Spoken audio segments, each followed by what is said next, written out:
But what I do is I then generalize this result to be something like a pivot point of calling for 5 blinds against a normal bad player. When they shove 5 blinds, our response is going to be to call with any ace, any pocket pair, any 2 suited Broadway cards, and any offsuit king 10 or better.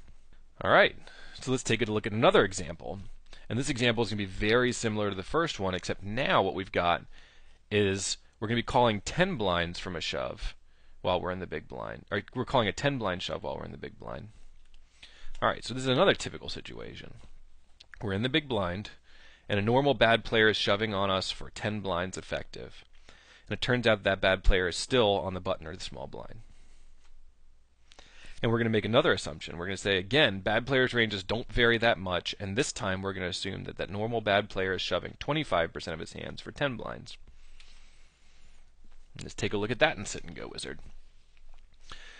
So, now we've got a 2,000 chip stack, and small blind has a 2,000 chip stack. We're playing for 10 big blinds, and we've got the small blind shoving on us for 25%. You can see that by the open percentage under the small blind says 25.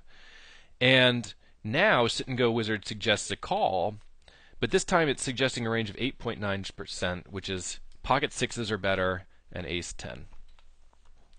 So one thing that people should be surprised about right off the bat is that this range is fairly tight. A lot of bad players tend to, or beginning players tend to call fairly widely in the big blind with hands that have an ace in them, and that's incorrect. And typically they also will call with almost any pocket pair, which in this case is incorrect. So you'll notice that this is our second pivot point, where basically when a normal bad villain shoves for 10 big blinds, our response is going to be to call with ace 10 or pocket sixes or better. Alright.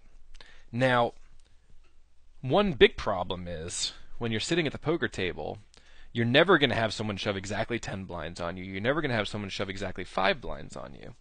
And so what these two pivot points do is they do something that I like to term creating a spectrum. Alright? And so the question is, what would we do if someone was shoving 7.5 big blinds on us? Can we call with ace 5?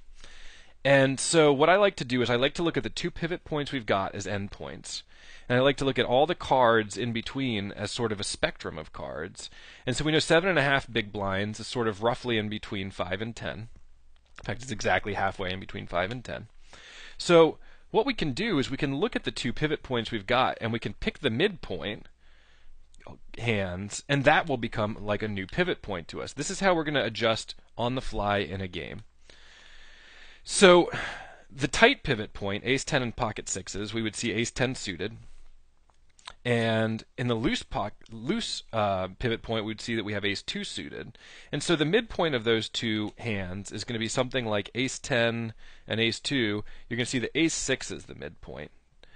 And so it seems like ace 5 would actually be a fold, because we're risking a little too many blinds to be able to slide down to ace 5. Since 7.5 blinds is the midpoint and ace 5 is below the midpoint, that would be risking too many blinds to call with ace 5. Alright, so let's look at another example. We know that the tight pivot point, calling 10 blind shoves, would be pocket sixes, and we know that the loose 5 blind pivot point would be to call with pocket twos. And so what about pocket fives? Could we call with pocket fives for 7.5 big blind shove?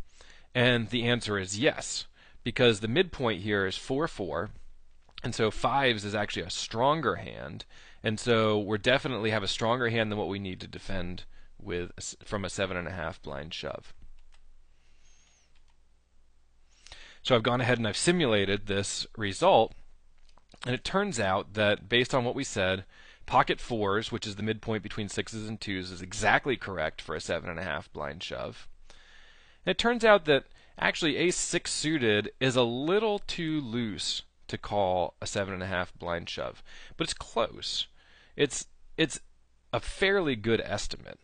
And so what you'll notice too that I've also taken the small blind and I've set their open percentage to be for 7.5 blinds exactly in between 10 and 5 blinds shoving ranges. The shoving ranges were assumed to be 25% and 35%. So halfway in between is 30% shoving range, and we get this new 7.5 blind pivot point, which is pocket fours, ace 9, ace 7 suited, and king queen suited. So what this does is it's nice now. It adds in a suited king point, which allows us to adjust between 7.5 blinds and 5 blinds for suited kings. But still, you're never going to have exactly every point written down. So these are 3 good points to write down. And I take these points and I write them down. I keep them next to my computer so that while I'm playing I can refer to them just in case. But it's pretty easy to remember at least the 10 and the 5 blind point, which is ace 10 and pocket sixes, or any ace, any pocket pair, any 2 suited broadways, and king 10 or better.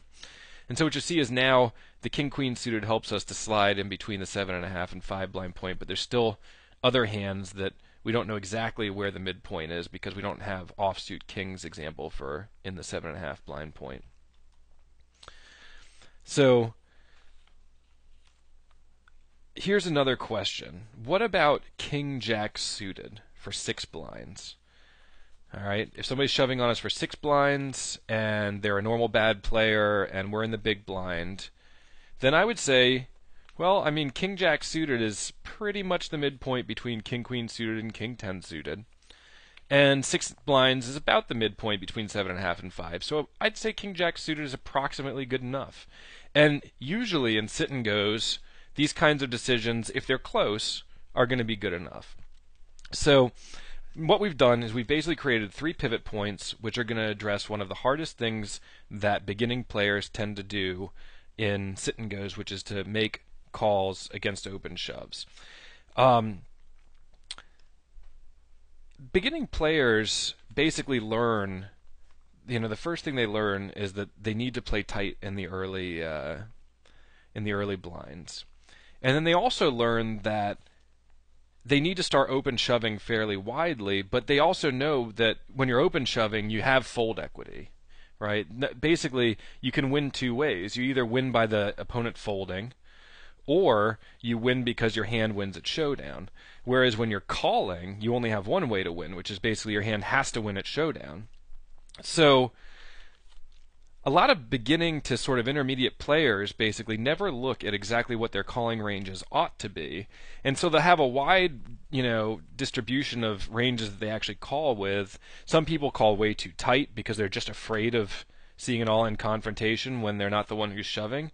And some people call way too loose. So what this does is this basically gives us some points that are really sort of average points that we can use and that we can rely on when all else fails at the table.